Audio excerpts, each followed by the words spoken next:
el condenado de Mito. Cuento andino.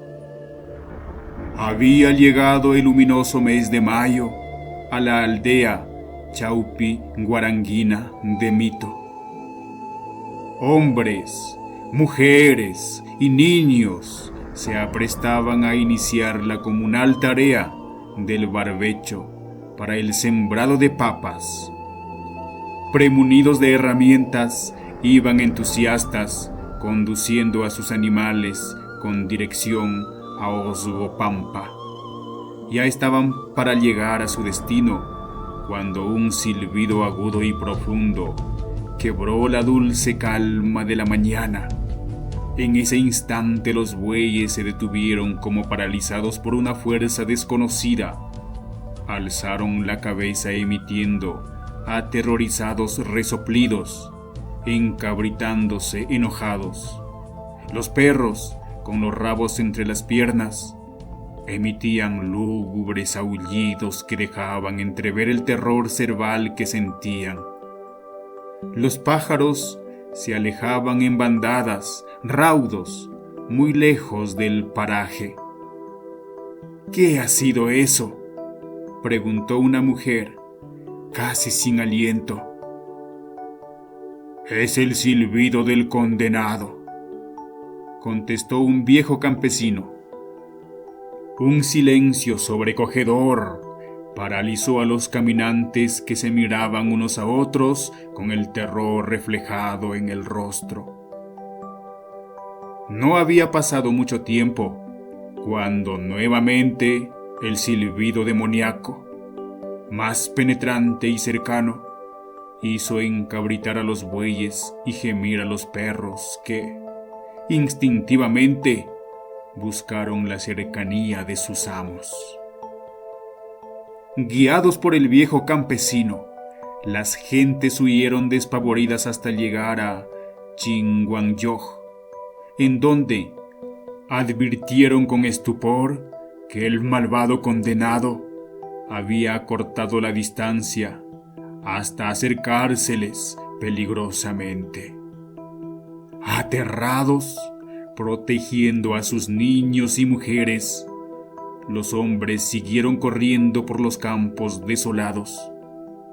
Detrás de ellos, el condenado gritando con una voz cavernosa a través de sus labios colgantes como piltrafas: Shuay Calamay, Shuay Calamay, ¿qué quiere decir?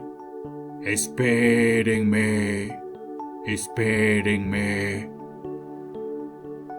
Con el corazón encabritado, saliendo por la boca, las sienes a punto de estallar, empapados de sudor y los pies cubiertos de sangrantes ampollas, los comuneros llegaron a Gualpucará, donde lograron descansar poco tiempo, ya que el condenado trataba infructuosamente de cruzar las aguas del río Puyosh.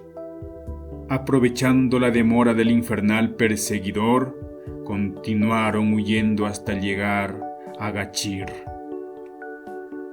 Ellos seguían confiados al conductor de aquella masa espantada, en la seguridad de que el anciano estaba seguro de lo que hacía.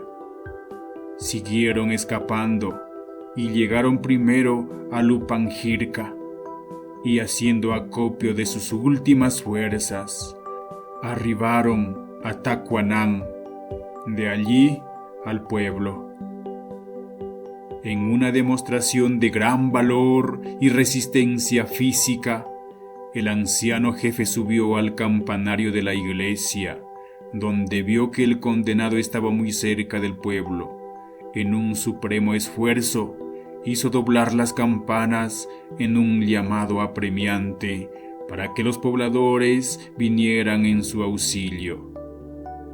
En tanto las campanas repicaban alarmadas, el condenado entraba impetuoso en el pueblo.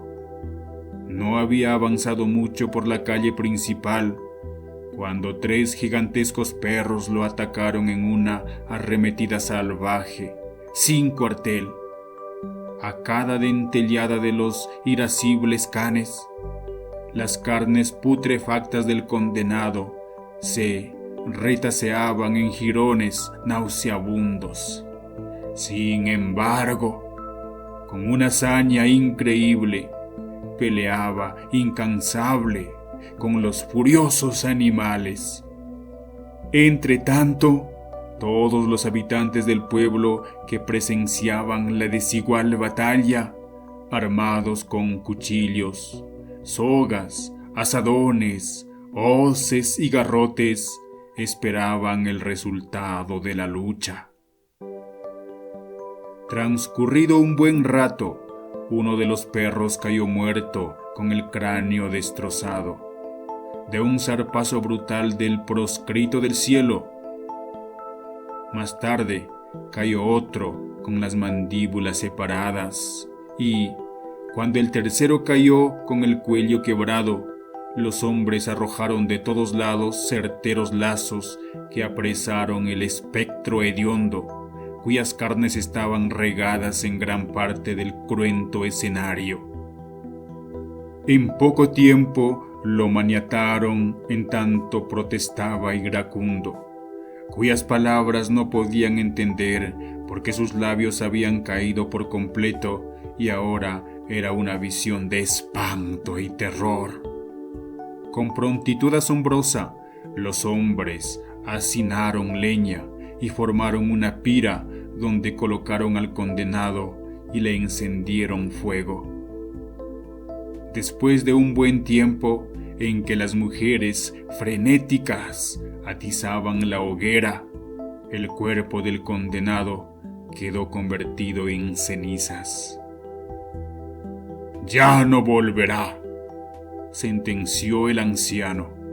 «El fuego lo ha purificado y estoy seguro que nuestro Señor lo habrá recibido a su lado, porque le hemos hecho pagar por todos sus pecados».